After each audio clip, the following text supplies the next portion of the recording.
नमस्कार दोस्तों, मैं के एम गुप्ता आप सभी व्यूअर्स का अपने इस यूट्यूब चैनल पर हार्दिक स्वागत करता हूं। दोस्तों, हमने एक स्पेशल सीरीज चला रखी है आरएसएसबी स्टेनोग्राफर और एलडीएस एग्ज़ाम को ध्यान रखते हुए, जिसको हमने नाम दे रखा है सीक्वेंस ऑफ टेंस। आपके सिलेबस का एक बहुत महत्वपूर्ण पार्ट है और एक हिडन पार्ट है, जिसको जनरली बुक्स या कहीं पे आप देखने के लिए तरस जाते हैं कि भाई ये है क्या। तो इसके बारे में मैंने बता दिया था। ये एक ऐसे फॉर्मूलाओं का कॉम्बिनेशन है जिसमें दो वाक्यों को जोड़ के मिलाया जाता है और ये चिन्ह आपस में उन वाक्यों को जोड़ देता है। तो इस सीरीज के 2 वीडियो मैं ऑलरेडी डिलीवर कर चुका हूँ, जिसमें हमने एक पास्ट परफेक्ट के फॉर्मूले से पढ़ा था, एक सब्जेक्ट वर्ब एग्रीमेंट में सपोजिशन के माध्यम से पढ़ा था। अब आगे जो हम 3 फॉर्मूले पढ़ेंगे, हो सकता है इस पर 4 या 5 वीडियो तक बन जाएं, 3 तो बनेंगे ही। तो इसमें जो अब अगले 3 फॉर्मूले हम पढ़ने जा रहे हैं वो अंग्रेजी की एक बहुत ही मिरेकल चीज़ है जिसका नाम है कंडीशनल सेंटेंसेस, उसके ऊपर होंगे। ये 3 फॉर्मूले बनाएंगे conditional sentence sequence of tense के, जिसमें ये चिन्ह लागू होगा। तो आज के इस वीडियो से हम ये सीरीज चालू करने जा रहे हैं जो कंडीशनल सेंटेंसेस के ऊपर बेस्ड है। वैसे तो हमारा सीक्वेंस ऑफ टेंस का ये तीसरा पार्ट है।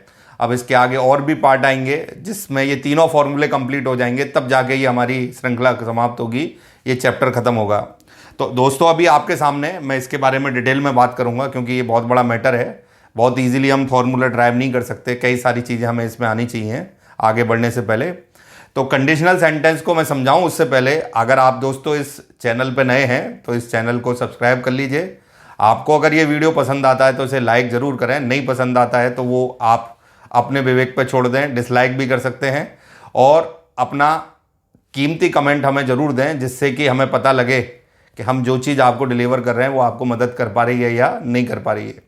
तो अभी जो सीरीज मैं स्टार्ट करने जा रहा हूँ कंडीशनल सेंटेंसेस, अंग्रेजी का एक, मैंने जैसे कहा, बहुत मिरेकल पार्ट है, मैजिकल पार्ट है, क्योंकि ये पूरी एक किताब तक इसके मुद्दे पर लिखी गई है और ज़्यादातर बच्चों को इसके बारे में गहराई से ज्ञान नहीं होता। हाँ, अगर आपने इसे किताबी फॉर्मूले की तरह पढ़ लिया तो फिर सोचेंगे कि हम करके आ जाएंगे, जबकि इसके लिए बहुत स्किल की ज़रूरत होती है। तो यहाँ पे मैं थोड़ा सा आपको कंडीशनल सेंटेंसेस के बारे में बताता हूँ। देखने पे हमें हिंदी में जो नज़र आ रहा है वो है शर्त वाला वाक्य, लगता है कोई किसी एक वाक्य की बात हो रही है, पर दोस्तों ये एक समूह होता है जिसमें 2 वाक्य होते हैं। एक वाक्य शर्त है और एक वाक्य उसका परिणाम है। ये हमारे जीवन का एक पहलू है। शर्त हमारे जीवन का एक हिस्सा होती है।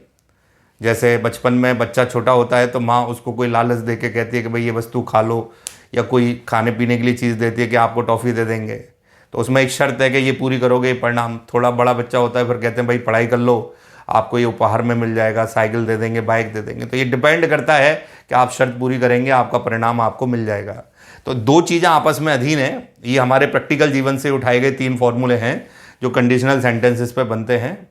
तो पहले थोड़ा सा आपको ये बता दूं कि कंडीशनल सेंटेंसेस में जो फॉर्मेट बनता है वो ये 3 फॉर्मूले आए कहाँ से। जैसे मान लो आपको, आज मैं ये कहता हूँ, आपको 2 या 3 महीने बाद कोई परीक्षा देनी है। मान लो आपके एग्ज़ाम की बात कर रहे हैं, एनडीसी अगस्त की डेट दे रखी है, वहाँ पर स्टेनोग्राफर में अक्टूबर की डेट है। तो अगर मैं आज आपसे कहता हूँ 2-3 महीने बाद आपको परीक्षा देनी है, 6 महीने बाद देनी है, कि अगर आप मेहनत करते हो तो इस परीक्षा में सफलता अर्जित करोगे, तो ये कंडीशनल सेंटेंस नंबर 1 हो गया। इसे हम रियल कंडीशन कहते हैं। पहला कंडीशनल सेंटेंस तब बनता है जब शर्त को पूरा करने के लिए हमें समय दिया जाए, और इसे रियल कंडीशन इसलिए कहते हैं क्योंकि इसमें परिणाम मिलने की संभावना अधिकतम रहती है। ये पहला फॉर्मूला जो अभी आगे हम पढ़ेंगे। सेकंड नंबर कंडीशन कब बनती है, जब हम, मान लो आपका एग्ज़ाम है, आप एग्ज़ाम देने गए और मान लीजिए 200 क्वेश्चन आते हैं विद नेगेटिव मार्किंग, और आप 60% अटैम्प्ट करके आए हैं, जो आज तक का सबसे आपका बेस्ट अटैम्प्ट है, और लगता है कि इससे आगे कभी गया ही नहीं कट ऑफ, तो आप एश्योर्ड रहेंगे कि मेरा सिलेक्शन हो जाएगा। पर किसी मित्र ने आपके दिमाग में एक कन्फ्यूज़न डाल दिया। उसने क्या डाल दिया कन्फ्यूज़न के, कट ऑफ 61-62 जा सकती है। तो आपके मन में एक डाउट आ जाता है कि भाई मैं तो इतने करके आया नहीं। फिर आप क्या सोचने लग जाते हैं कि काश मैं इतने कराता तो मेरा सिलेक्शन हो जाता। अब काश का तो कुछ नहीं पता कि आगे क्या होगा। ऐसे में मामला 50-50 है, हो सकता है कट ऑफ आपके पक्ष में जाए ना जाए। तो इसलिए इसको आधी रियल और आधी इमेजिनरी कंडीशन कहते हैं। तीसरा जो फॉर्मूला है वो तब बनता है, खासकर आप लोग इसको अपने ऊपर ना ले जाएं, खासकर हम लोगों के ऊपर बना हुआ है। हम लोग, आप भी हो सकते हैं, मैं भी हो सकता हूँ। जिसमें क्या होता है कि समय रहते कोई काम नहीं किया जाता, जब समय निकल जाता है तब दो दोस्त मिलकर वाक्य बनाते हैं कि अगर हम पढ़ लेते तो इस परीक्षा में सफल हो जाते। तो ये है कंडीशनल नंबर 3, जिसमें शर्त पूरा करने का समय भी निकल गया और परिणाम भी सामने आ गया, इसलिए इसमें परिणाम मिलने की कोई संभावना नहीं है, इसलिए इसे काल्पनिक कंडीशनल सेंटेंस के नाम से जानता है। तो दोस्तों मैंने आपको 3 फॉर्मूले बताए लिटरली लैंग्वेज के रूप में कि भाई लैंग्वेज के रूप में कैसे बनते हैं। तो अभी हमें एक एक करके वो तीनों कंडीशनल सेंटेंसेस का अध्ययन करना है। उसके लिए सबसे पहले हमें क्या करना होगा कि कंडीशनल सेंटेंस के फॉर्मेट को समझना होगा। फॉर्मेट क्या है वो ज़रा इस तरीके से समझ लीजिए। इसमें 2 हिस्से होते हैं। एक हिस्सा है शर्त वाला वाक्य, जिसे सबऑर्डिनेट क्लॉज कहा जाता है, शॉर्ट में H.C कह देते हैं इसे। और दूसरा हिस्सा होता है परिणाम वाला वाक्य, जिसे हम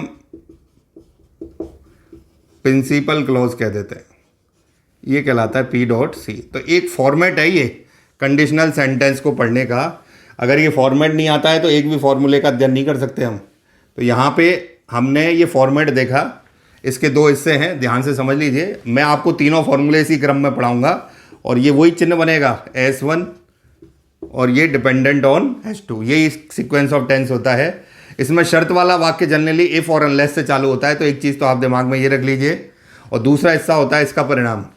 फॉर्मूले आपको इसी क्रम में पढ़ाए जाएंगे, पर क्वेश्चन पूछते समय एग्जामिनर इसी क्रम को काम में ले, जरूरी नहीं है, हो सकता है परिणाम पहले कर दे और शर्त बाद में कर दे। तो आप इसे देख के तय कर सकते हैं कि अगर ये शुरू में दिख रहा है तो शर्त पहले है और परिणाम बाद में, और ये यहाँ दिख रहा है तो इसका मतलब परिणाम पहले लिखा गया है और शर्त बाद में लिखी गई है।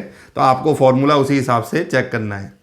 इस फॉर्मेट को जब तक अच्छी तरह नहीं समझेंगे आप तीनों फॉर्मूले को हाथ भी नहीं लगा सकते। तो पहले एक बार और समझ लीजिए। 2 हिस्से हैं, एक हिस्सा सबऑर्डिनेट क्लॉज, एक हिस्सा प्रिंसिपल क्लॉज, शर्त वाला वाक्य, परिणाम वाला वाक्य। शर्त वाला वाक्य इफ और अनलेस से चालू होता है। और दोस्तों एक खास चीज़ और बता देता हूँ मैं आपको यहाँ पे कि जब शर्त इफ से चालू होती है तो ये दोनों वाक्य आप अपनी मर्जी से किसी भी अवस्था में लिख सकते हैं। दोनों को सिंपल बना सकते हैं, दोनों को नेगेटिव बना सकते हैं, एक को सिंपल बना सकते हैं, एक को नेगेटिव बना सकते हैं। इफ के केस में everything is possible, but unless restricted है, प्रतिबंधित है। अनलेस में अगर आप बनाओगे तो ये हिस्सा पॉजिटिव रहेगा और सामने वाला हिस्सा रहेगा नेगेटिव। ये फिक्स है, इसमें कोई किंतु परंतु नहीं है, करोगे तो आप मरोगे। तो इसका ध्यान रखें कि इफ में वाक्य कैसे भी हो सकते हैं, अनलेस में ये हिस्सा पॉजिटिव रहेगा और परिणाम वाला हिस्सा रहेगा नेगेटिव। तो ये मैंने आपके सामने फॉर्मेट रखा। अब हम एक एक करके आपके सामने फॉर्मूले और उसके एग्जाम्पल, यहाँ पे मैं अभी कंडीशनल फर्स्ट की बात करने जा रहा हूँ। पहला फॉर्मूला, अब ये पहला फॉर्मूला, इसके 2 हिस्से हम करके लिख रहे हैं आपके आगे, जिससे कि आपको आगे दिक्कत ना है एग्जाम्पल सॉल्व करते समय। यहाँ मैं शॉर्ट फॉर्म यूज़ कर रहा हूँ, जैसे मैंने लिखा प्रेजेंट इंडेफिनिट, ये शर्त में होता है और इसके परिणाम में आता है फ्यूचर इंडेफिनिट, ये प्रिंसिपल क्लॉज बनाता है। अब इसका एक दूसरा पार्ट और मैं लिख देता हूँ यहाँ पे। अगर हम यही काम अनलेस के साथ करें तो ये शर्त, फॉर्मूले को मैंने 2 हिस्सों में इसलिए बांटा है, फॉर्मूला सेम है, अनलेस वाली चीज़ में दिक्कत ना है। तो हम इसको लिखते हैं फ्यूचर इंडेफिनिट विद नॉट, मतलब नॉट के साथ। ये आपका परिणाम वाला वाक्य हो गया। तो फॉर्मूला क्या है? नॉर्मली फॉर्मूला है कि शर्त बनेगी प्रेजेंट इंडेफिनिट की क्रिया से, परिणाम बनेगा फ्यूचर इंडेफिनिट। प्रेजेंट इंडेफिनिट क्या होता है?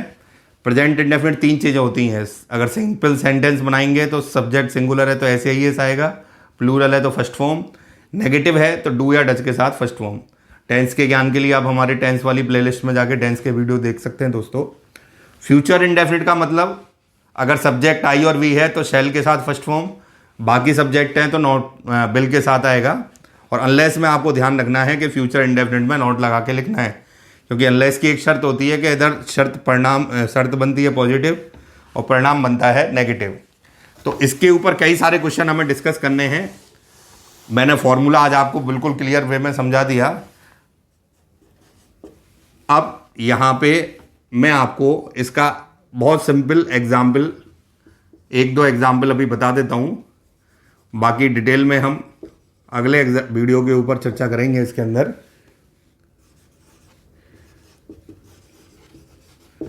जैसे ये एग्जाम्पल देखिए, इस फॉर्मूले में आपको क्या फ़ायदा है वो मैं समझा देता हूँ। आपका फॉर्मूला क्या है, दो वाक्यों की क्रियाएं, यही सीक्वेंस ऑफ टेंस है।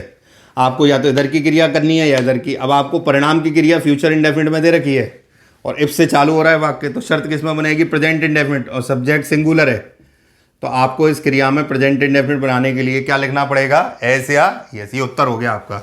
अभी ऑप्शन में मौजूद हो सकता है, जैसे भी है वैसे आंसर करें। अगला एग्जाम्पल लिया हमने,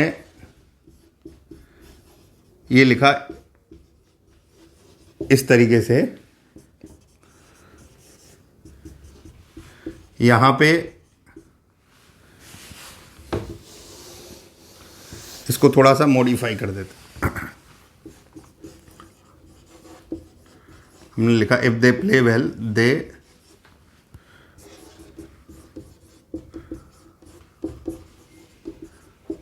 तो इस एग्जाम्पल को ध्यान से देखिए दोस्तों, यहां पे शर्त किसकी है, प्रेजेंट इंडेफिनिट। अब इसके परिणाम की क्रिया के लिए खाली स्थान, आपको ऑप्शन दिए गएंगे।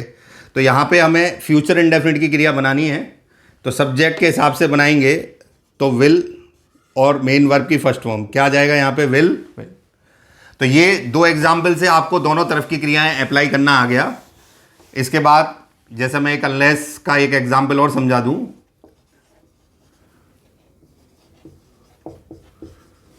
जैसे ये एग्जाम्पल है,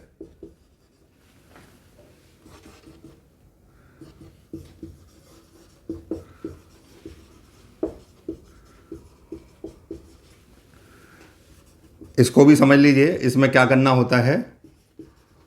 अब यहां पे ध्यान से देखें, ये शर्त किसकी है, प्रेजेंट इंडेफिनिट की। पर अब अनलेस से चालू हो रहा है मामला, तो हमें फ्यूचर इंडेफिनिट बनाने के लिए इसके अंदर नॉट लगाना है। क्या लिखना पड़ेगा, विल नॉट गेट। बस इतना ध्यान रखना कि यहाँ हमने सीधा लिखा, यहाँ हमें क्या लगा के लिखना है, नॉट। तो दोस्तों इस फॉर्मूले की सबसे बड़ी जो चीज़ थी आपके सामने, वो शर्तों को पहचानना, दोनों तरफ की शर्त और परिणाम की क्रिया को। शर्त की क्रिया प्रेजेंट इंडेफिनिट से बनती है, परिणाम की क्रिया बनती है फ्यूचर इंडेफिनिट से। और जो शर्त की शुरुआत है वो इफ अनलेस से होती है, ये भी महत्वपूर्ण चीज़ है। और अनलेस में परिणाम को हम नेगेटिव फॉर्म में लिखते हैं। तो ये कंडीशनल फर्स्ट का एक इनिशियल फेज था। अभी तो मैं कुछ एग्जाम्पल अगले वीडियो में आपके साथ डिस्कस करूंगा इसके। जैसा मैंने कहा, ये सीरीज़ थोड़ी बड़ी रहने वाली है कंडीशनल सेंटेंसेस की, और ये भरपूर क्वेश्चन आपको सॉल्व करने का मौका देगी एग्जाम में। कई बार ऐसा हुआ है कि 50 की संख्या में भी 10 से 12 क्वेश्चन कंडीशनल सेंटेंसेस के ऊपर आ जाते हैं, क्योंकि ये सीक्वेंस ऑफ टेंस का बहुत ही महत्वपूर्ण पार्ट है। तो दोस्तों आपको ये वीडियो कैसा लगा, इसके अंदर दिया हुआ कंटेंट कैसा था, इसके ऊपर आप अपने राय जरूर रखें कमेंट के माध्यम से। और ये वीडियो जितना हो सके अपने दोस्तों के साथ शेयर करें। अगले वीडियो में इसी कंडीशनल सेंटेंसेस के कुछ बेहतरीन एग्जाम्पल लेके मैं आपके सामने हाजिर होऊंगा। तब तक के लिए बहुत बहुत धन्यवाद। Thank you very much.